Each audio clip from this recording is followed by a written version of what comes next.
1 साल में full time आने को तैयार है? क्या आप एक नौकर नहीं रख पाएंगे अगले महीने 10,000 रुपए का? अगले साल पैसा लो शराब भगाने के लिए तो वो है, तुम बनाओगे वहां जानवरों को, तुम लीडर हो, तुम्हारा काम नहीं है ये, तुम लीड करोगे, तुम जीतोगे, तुम आगे बढ़ोगे, तुम भगाओगे नहीं, भगाने के लिए लड़का रखोगे। क्या आप 1 साल में चेयरमैन बनने को तैयार है? इनका फोटो लो बस, साल बाद मिलेंगे इनको। बैठ जाइए, धन्यवाद आप सब। आप है पुण्यमन। 1 साल में क्या हुआ? ये कंपनी का प्लान जब 2008 में मेरे पास आया और मैंने इसको समझा तो मैंने अपलाइन को बोला कि भाई प्लान तो बता, तो सिल्वर से ऊपर कोई प्लान नहीं बताता था, मैक्सिमम रूपी। मेरी स्पीड बहुत तेज थी। मैंने आईएमसी बिजनेस को 1 साल दिया। कितना?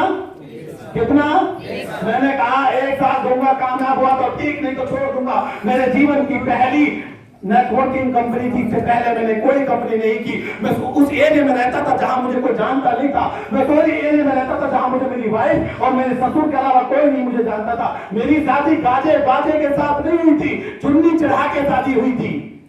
पंजाब में हो जाती है तो कोई नहीं जानता था मुझे। उस एरिया में रहता था जहां मुझे एक व्यक्ति नहीं जानता था।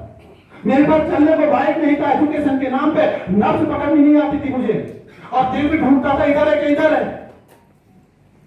1 रुपए का मेरे पास सपोर्ट नहीं था। ये कंपनी केवल 8 प्रोडक्ट की थी। 15,000 का एक ऑफिस था जो मैड में होती थी, अंजू और मंजू। नीचे छोले भटूरे होते थे, ऊपर बाहर से लगता था उजड़ा चमन है, नीचे अंदर जाके छोटा सा ऑफिस था। मैं भी नया, कंपनी भी ऐसी, कोई अपलाइन का सपोर्ट नहीं, कोई डाउनलाइन का सपोर्ट नहीं, कोई दिखाने को कुछ नहीं। और उस जमाने में मेरे पास एक रिस्पॉन्सिबिलिटी थी। मैंने कहा कि मरे हुए इंसान को कांधा देने के लिए 4 मिल जाते हैं तो मैं जीवित हूं। मुझे कितने चाहिए? कितने चाहिए थे उस जमाने में? 8। तो मैंने सोचा कि 1 साल में हो जाना चाहिए। यस चलो 1 साल में। तो सबसे पहले जो मेरे रास्ते की रुकावट थी, बोले तो अपलाइन, उसके पास गया, बोला धन्यवाद सर, आप जैसा ग्रेट अपलाइन मुझे मिला।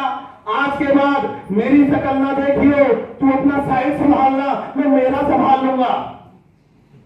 किसको बोला? हाँ, मेरे रास्ते में ना आयो, क्योंकि वो 1 साल से जुड़ा हुआ था तो चेयरमैन नहीं बना, मुझे कैसे बनने देगा? गलत फिक्स सही। और मैंने उसको मना कर दिया कि मैं चेयरमैन बनूंगा। उसको प्लान लिया, उसने प्लान दिया, माथे को चूमा, अब उस कागज को लेकर चला, इसमें मेरी जिंदगी है। और मैं निकल पड़ा बाइक के ऊपर। पहले तो चेयरमैन बन, जब तेरी जिंदगी बदलेगी। तेरे को अगर ये बाइक से बाहर निकलना है, 250 किलोमीटर जाकर तू वर्किंग करता है, तू कनोपी लगाता है, तू हर लोगों की बुरी बातें सुनता है, अगर तुझे कामयाब होना है तो तेरे को चेयरमैन बनना पड़ेगा। वो बाइक भी मेरे पास नहीं था, केवल पैदल भी चलना पड़ता था, रात ठंड में मुझे बैठना पड़ता था, कोई मिलता नहीं था मेरे को सपोर्ट करने के लिए। हमारे पास टीम भी अच्छी नहीं थी, कोई अपलाइन और डाउनलाइन का सपोर्ट नहीं था। केवल छोटी सी कंपनी को लेकर हम चल पड़े। आत्मविश्वास अपने मन के अंदर था कि मरे हुए को 4 मिल जाते तो मुझे 8 मिल ही जाएंगे।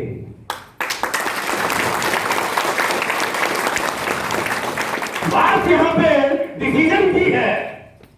आप समय को पास करने के यहां पे आए हो, आप केवल एंजॉयमेंट के लिए आए हो, आप केवल इंतजार कर रहे हो कि आएगा तो बन जाएंगे, नहीं आया तो कोई फर्क नहीं पड़ता। मेरा लिए जीवन और मरण का प्रश्न था, मुझे बनना ही बनना था, मुझे बनना ही बनना था। 8वां महीना, किसी को कानो कान पता नहीं। मैं लुधियाना ऑफिस में जाता हूं, सारे फार्म इकट्ठे कर। उस समय ऐप नहीं था, बीवी सारी अंदर खाते फार्म लिखकर भेजना पड़ता था। ऑफलाइन बिजनेस था, पता भी नहीं लगता था कौन सी लैंग्वेज में कितना वॉल्यूम आ रहा है। लुधियाना गया, जाके मैडम के पास सारे बिल दिए, फॉर्म दिए, सब कुछ करके 8 लैख में 75,000 बीवी कंप्लीट। 2 6 में 75 और 2 में 30, जब मैं दौड़ था उस समय। और मैं गया अंदर, दम मारा जोर से, बोला खड़े हो जाइए, अशोक भाटिया जी, सत्यन भाटिया जी, आपकी कंपनी में इतिहास बनाने वाला पहला चेयरमैन आपके सामने खड़ा बैठे हुए।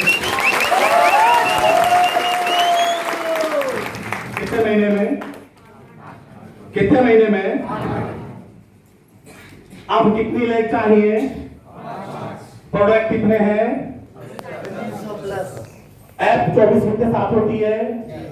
सब लोगों के पास लाखों के चेक है, दिखाने के लिए बहुत कुछ है। क्यों नहीं बने? क्यों नहीं चेंज हो रहे हो? तो मार दिया जाए या छोड़ दिया जाए? चेतावनी दी जाए, चेतावनी देके छोड़ दिया जाए। दिल पे हाथ रखिए, बोले सर वादा करते हैं क्या 3 महीने में हम लोग चेयरमैन बन जाएंगे। पक्का? पक्का? दिल से वादा था। एक बार जोरदार ताली बजाए सकते। तो जाने के साथ आपकी सेलिब्रेट करते हैं आपके चेयरमैन। साउंड उठाओ।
Thank you. क्या बोलना चाह रहे हैं? माइक देना। कुछ महिला हमारी यहाँ बात हमसे करना चाहती है।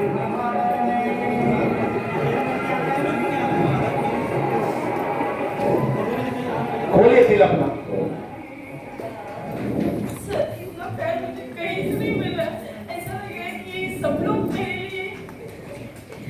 कोई बात एक दो बार प्रयास करें इनके लिए। बताइए अपने बारे में, क्या क्यों आप रो रहे हैं, क्या ऐसा हुआ, क्या आपके मन में फीलिंग आ रही है? फीलिंग बताइए, फीलिंग का महसूस।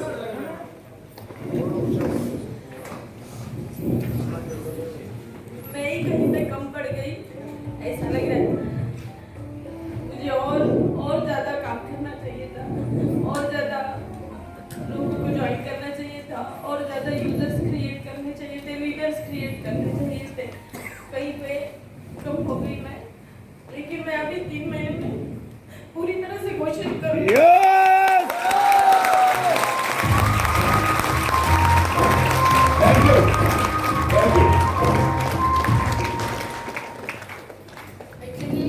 कभी भी लाइफ में गलतियां होती है ना, तो सब डांटते हैं सबसे पहले कि गलती क्यों हुई। लेकिन मैं यहाँ पे आने के लिए मुझे इतना अच्छा लग रहा था कि मैं यहाँ पे आऊँ सर के सामने, कि सर से मेरी गलती अगर मुझे पता चली तो मैं क्या गलती करती हूँ। मेरी अपलाइन मुझे रोज मतलब फोन पे बात होती है और वो समझाती थी कि क्या कहाँ गलती हो रही है। लेकिन क्या है, जब भी ज्यादा लोगों के सामने आपकी गलती निकलती है ना, तभी आपको कुछ हर्ट होता है और उसके बाद कुछ आप काम करते हैं, तो इसके लिए मैं स्पेशली यहाँ पे आई हूँ। और really thank you all of you. और कौन है अपलाइन यहाँ पे? मेरी अपलाइन जो मेरे साथ अभी खड़ी थी मनोरमा मैडम, क्या सुपरस्टार। एक बार जोरदार तालियां उनके लिए।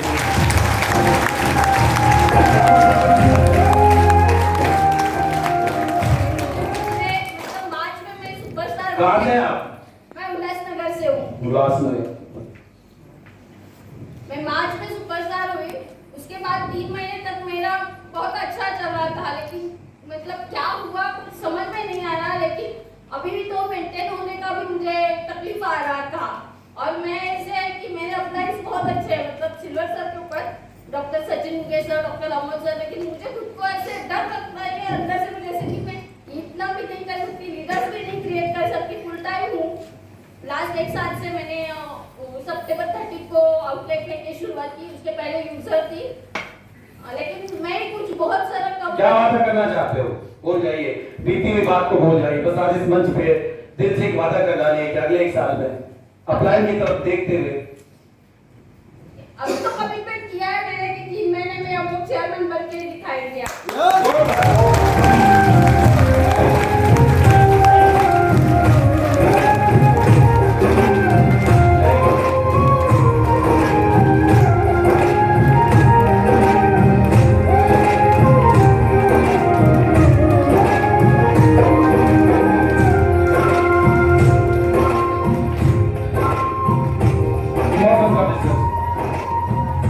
आज अपने इमोशन को मत रोको। सच बता रहा हूं आपको, इमोशन को मत रोकना। जो तुम्हारे अंदर है ना, वो आदमी मुझे बाहर चाहिए। हम एक नकली चेहरा लेकर जी रहे सब। हम देखो परेशानियों में, बिजनेस को लेकर तरह तरह की हमारे ऊपर, हमारे बॉस के द्वारा हमें प्रताड़ित किया जाता है, इज्जत नहीं हमें दी जाती। वो जिंदगी जो हम चाहते हैं वो अपने परिवार, अपने बच्चों को नहीं दे पाते। कहीं के हर व्यक्ति अपने जीवन से वो जो उसको चाहिए वो नहीं मिल पा रहा है, और अंदर एक दुख दबा कर बैठा हुआ है, और सामने एक नकली चेहरा लगा रखा है। मैं मानता हूं कि फील्ड में आपको अपना दुख नहीं दिखाना चाहिए, पर यहाँ एक समागम है। इस मीटिंग में अपने दुख को बाहर लाइए, ताकि अप्लायंस आपको देख पाए, आपका दुख को हम बांट पाए, आपके दुख को हम हार ले और आपको सुख यहाँ से देकर चले जाए। अगर आप अपना दुख हमें नहीं देंगे तो क्या हम आपको सुख दे पाएंगे? तो नकली चेहरा नहीं मुझे चाहिए। मैं बहुत बधाई देता हूं पूरी टीम को कि केवल अभी मैं शुरू नहीं हुआ हूं और इस टीम से लोगों के इमोशंस बाहर आने लगे। उम्मीद करता हूं कि मैडम जब आप यहां से जाएंगे, सच बता रहा हूं, केवल दिल में ये यकीन रखना, ये व्यक्ति जो कुछ नहीं था ये 8 महीने में कर सकता है, तो आज हमारे पास सब कुछ है, हम क्यों नहीं कर सकते?